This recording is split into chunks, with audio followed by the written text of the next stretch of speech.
Bonjour monsieur. Bonsoir, cher ami. Aujourd'hui, nous sommes sur votre ferme pour discuter un peu par rapport à tout ce que vous faites sur la ferme. Déjà en premier lieu, on aimerait que vous vous présentiez. Clément Yargo, je suis paysan, je suis à mon lieu de travail à la ferme agroécologique médicinale La Nouvelle Espérance. Ça, c'est ma profession, c'est un paysan. Bon, les responsabilités en société, je suis le directeur du centre UNIV, Centre international de la paix, des droits humains et de la solidarité universelle, et aussi président de la maison de l'artémisia du Bénin. Et sur la ferme agromédicinale La Nouvelle Espérance, quelles sont les cultures que vous faites? Oui, la ferme s'appelle Ferme agroécologique médicinale La Nouvelle Espérance. Et la ferme vise à rétablir la nouvelle alliance entre les enfants de la Terre. La Terre a trois enfants, l'espèce humaine, l'espèce animale et l'espèce végétale. Et ces trois enfants doivent travailler en harmonie. L'espèce humaine, l'homme grand H, il est le Benjamin des enfants de la Terre. Il s'est fait que c'est lui qui crée beaucoup de dommages à la terre, et en créant du dommage à l'espèce végétale, à l'espèce animale, il se crée lui-même des problèmes. Donc la ferme agroécologique La Nouvelle Espérance vise à recréer ce cercle vertueux de cette alliance nouvelle entre les enfants de la terre à travers l'agroécologie médicinale appliquée et la permaculture. Donc c'est dans ce schéma-là que nous travaillons.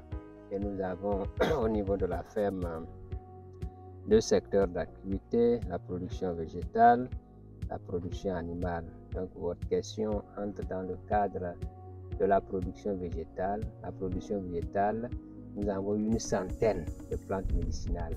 C'est pourquoi quand on parle de culture, la ferme, sa spécialité, c'est des plantes médicinales.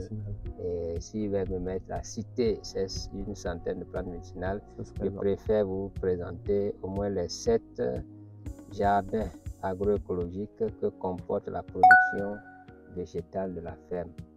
Là, sur cette même superficie, on a des plantes compatibles. On a les deux catégories. Il y a des plantes pérennes et des plantes saisonnières.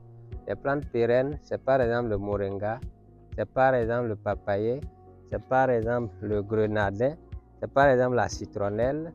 Et vous avez aussi de l'autre côté la rangée de noni, vous avez la rangée de corosolier que vous pouvez voir. Alors c'est ça la permaculture, parce qu'il y a des plantes qui sont compatibles entre elles, qui se soutiennent, qui sont en amitié naturelle. Par contre, il y a des plantes adventices qui ne s'entendent pas. Donc, on met les plantes qui s'entendent ensemble. Mon rêve, le paysan apprend tous les jours jusqu'à la fin de sa vie. J'avais mis 700 papayers, solo, etc. Mais à la fin de la saison, il restait une centaine. Et quand mars est venu, le soleil est venu, tout est grillé. Mais quand une équipe technique est venue, elle m'a dit qu'il faut faire 40 cm de profondeur. Donc ça fait que cette année, je vais reprendre. Des plantes qui prennent, et on a des termites aussi, on les traite aussi naturellement. On a récolté aussi une lentille ici, là, le haricot. On a relabouré, on a mis maintenant gombo, tomates, etc. Pour ça nous amène en octobre, quoi. Et après, on va mettre encore autre chose. Ceci, c'est Artemisia scoparia. C'est pas carotte, c'est Artemisia scoparia. Okay. Le numéro 1 contre les hépatites. Artemisia afra. Menthe d'Himalaya. Mais les gens appellent ça doliprane, quoi. Et à côté, vous avez Justicia secunda. Pour là où il y a palu, il y a anémie.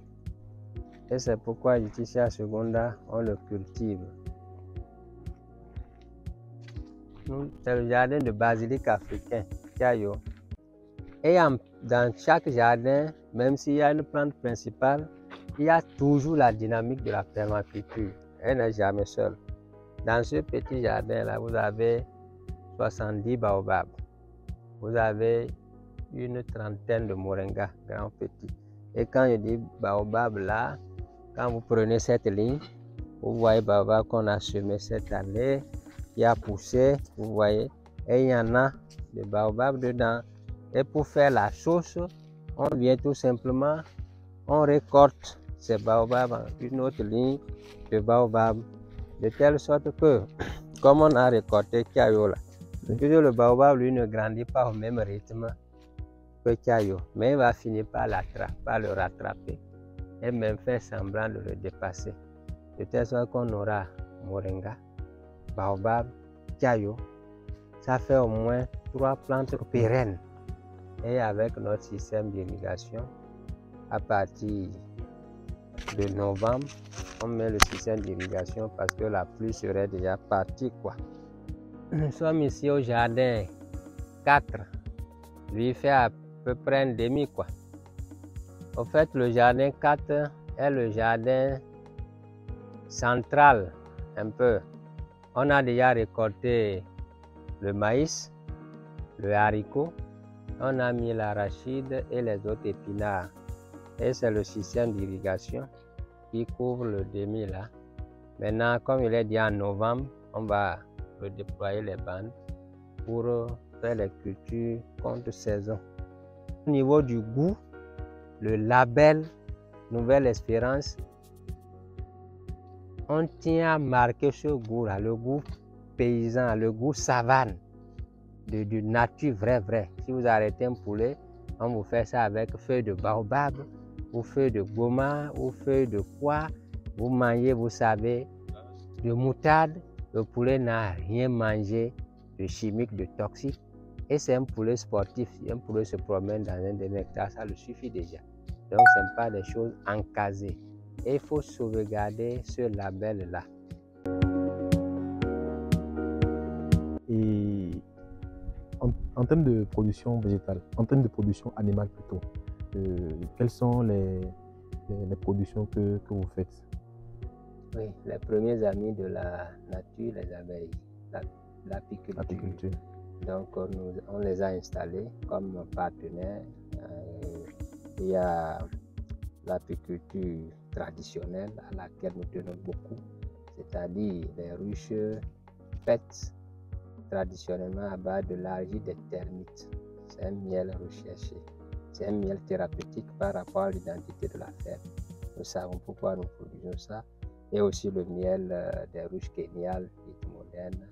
Donc voici en dehors des abeilles, nous avons la pisciculture, les poissons, nous avons l'héliciculture, nous avons l'élevage des escargots, quoi.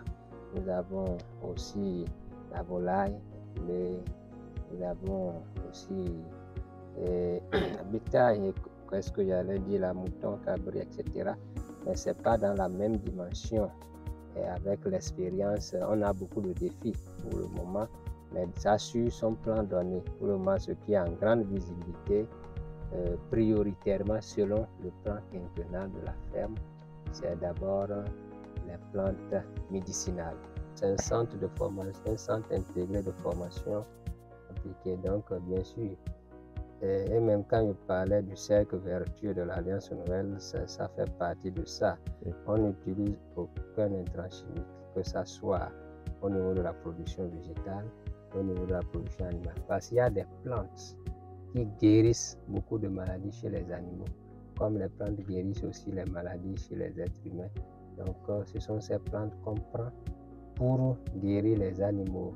Artémisia, lui tout seul, il soigne la coccidiose chez les poulets, chez les lapins, il soigne beaucoup d'autres maladies chez les animaux. Et c'est justement ça qu'on veut promouvoir. Et l'écologie en tout, la santé, l'écologie de la santé, c'est ça qu'on veut promouvoir. Et lorsqu'on a les fientes, les excréments, etc., des animaux, ça nous sert pour faire nos compostières et pour nourrir les plantes, ainsi de suite, et les hommes aussi, c'est ce cercle. Bon, j'oubliais de vous dire, j'ai parlé de 2 secteurs de production. Quand on quitte la production, on fait aussi la transformation de ce que nous produisons. Et notre unité de transformation sort trois types de produits. Il y a les produits pour la consommation humaine, les produits pour la consommation pour les animaux et les produits pour les plantes. Comment?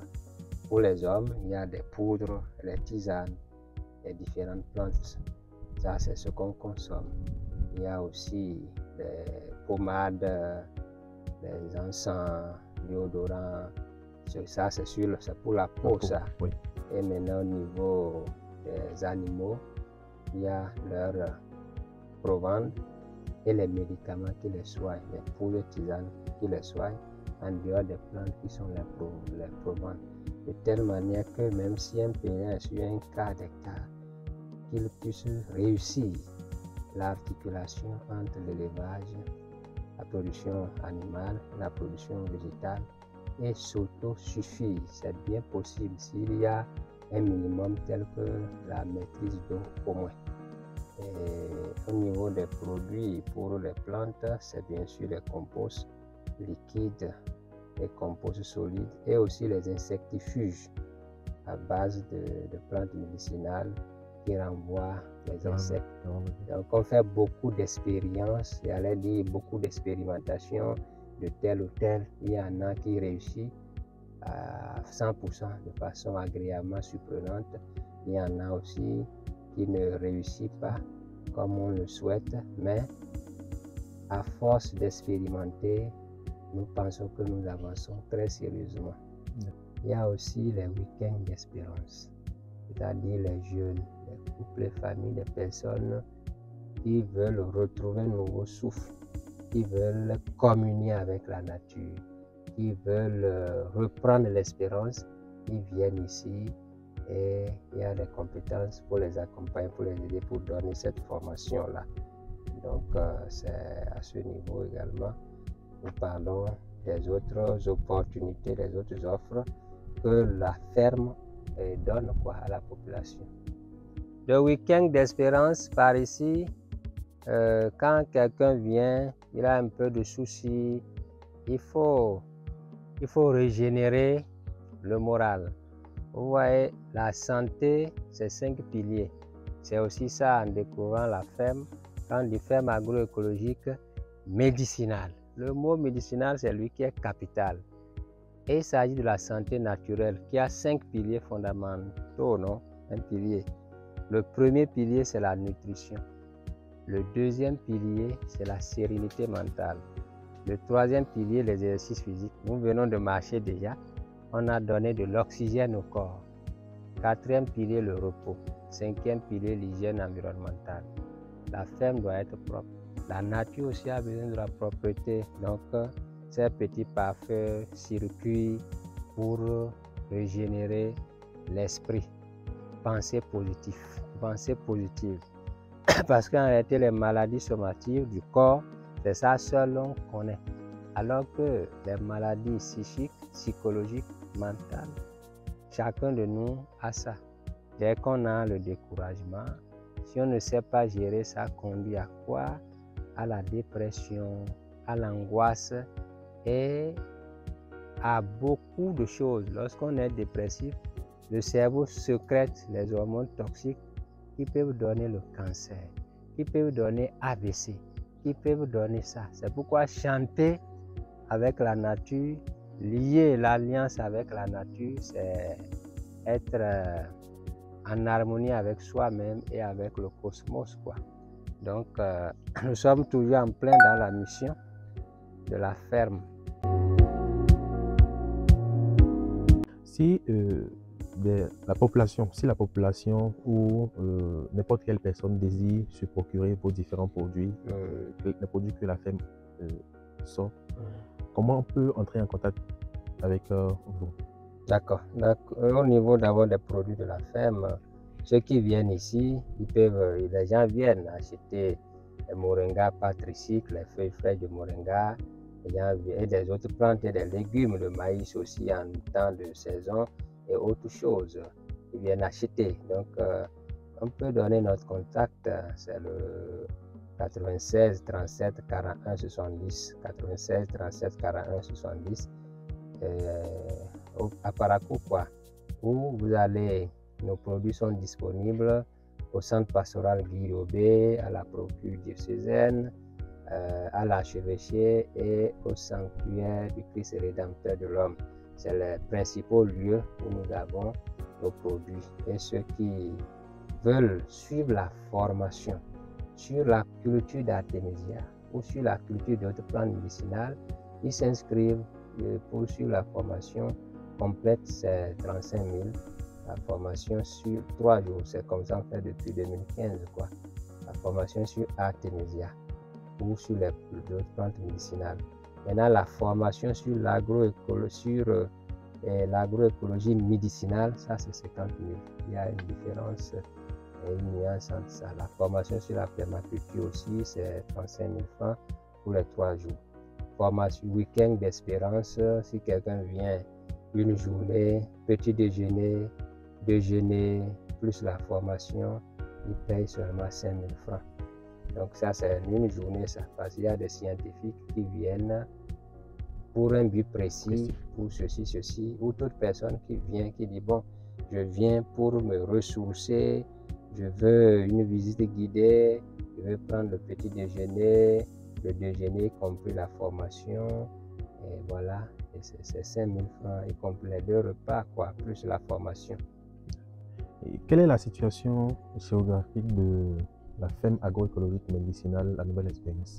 Elle est située à Paracourt, dans le 1er arrondissement, dans le quartier Bac-Perou, dans la banlieue, quoi, périphérie. C'est là elle est située, disons, à 15 km du centre-ville. Merci. Merci.